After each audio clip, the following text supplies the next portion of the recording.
When you shop for salmon, you may find you've got a choice between farm-raised and wild. But which should you buy? Well, first, know both are healthy.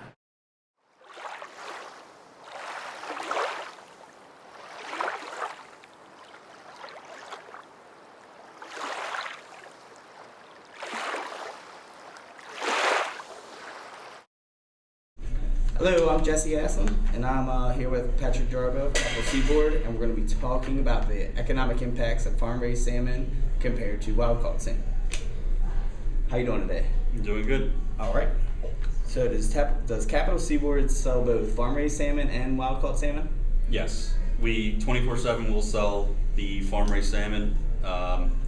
It's available all the time, both Canada and Chilean. We would stick with the Canadian product. But when it is available in kind of April through November, we do bring in and sell the wild salmon. Okay, and is there any price difference between the salmon? Yeah, the farm-raised salmon is the market on it stays a lot more stable.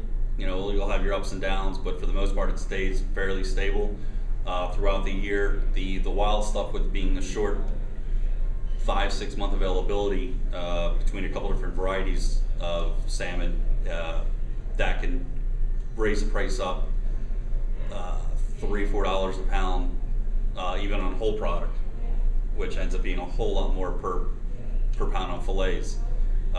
So it's we do bring in both, we do sell both, but the price difference between the two is a lot. So some people say that there's dangers with farm-raised salmon. They say that there's chemical additives, disease, and stuff like that. Have you seen any of that, or have you encountered any of that? Yeah, and that does happen. They do have instances. I know it's happened a few times with the Chilean product, where with the water temperatures it can create algae blooms, and they've had issues with that. The one thing we've always tried to stay away from the Chilean product, we always do with the Canadian product, just because it's a little bit higher. It's a higher fat content. It's a better all-around salmon.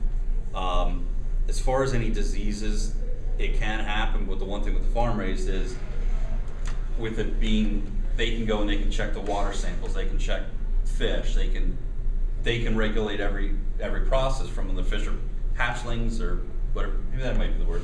Hatchlings when they're babies, up until whatever size that they're harvesting.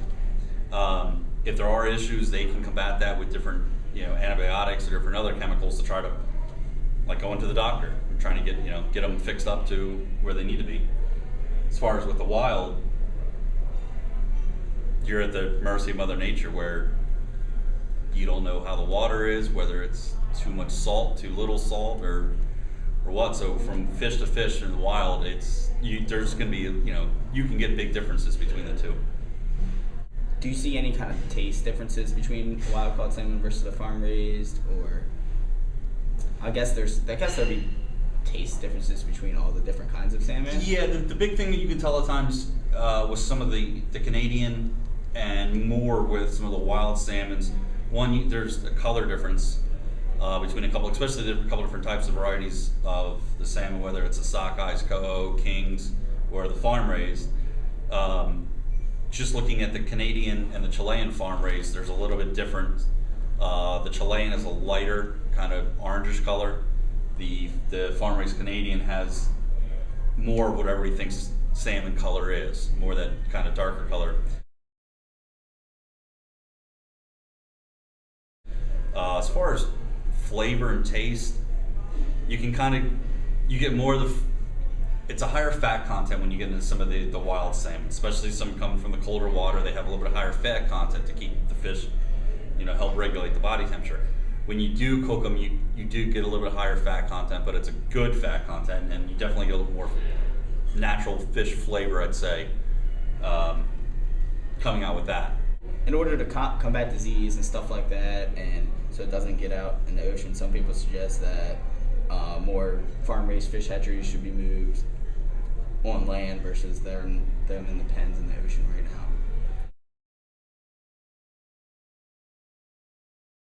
now. I guess, honestly, I think that would just come down to money and cost. I think if they can raise them out in the water, I think that'd be best. I don't know all the ins and outs of it, but I would think raising the fish in its natural water would be better than on land. The only thing being on land, though, is that, like I said before, that they can regulate and they can control all the variables for the most part of the water, as opposed to being out in the sea where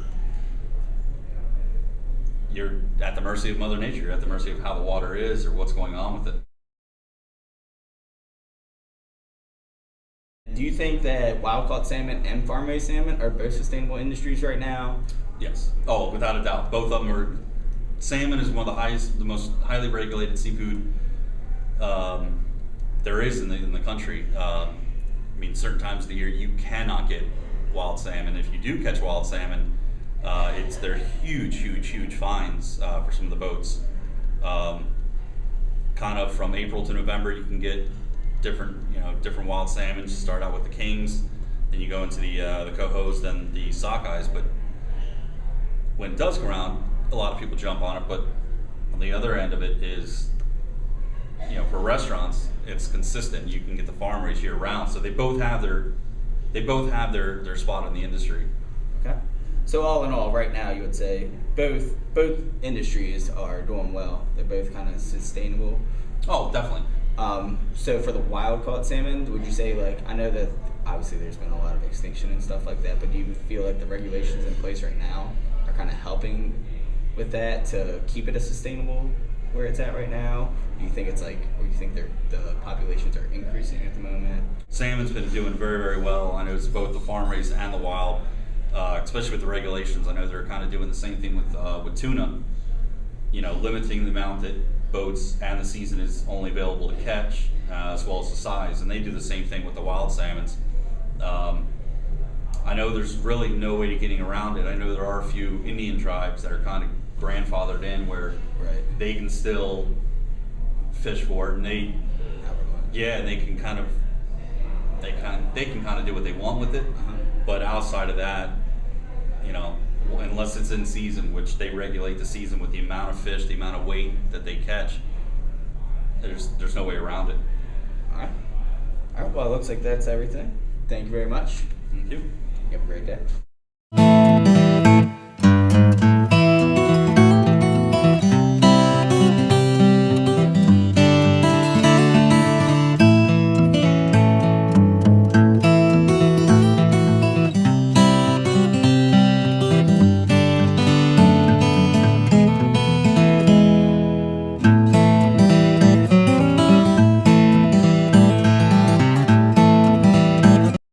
About 10 years ago, studies found farm-raised salmon contained more contaminants than the wild due to runoff from the fish pens, as well as chemical pollutants in the feed.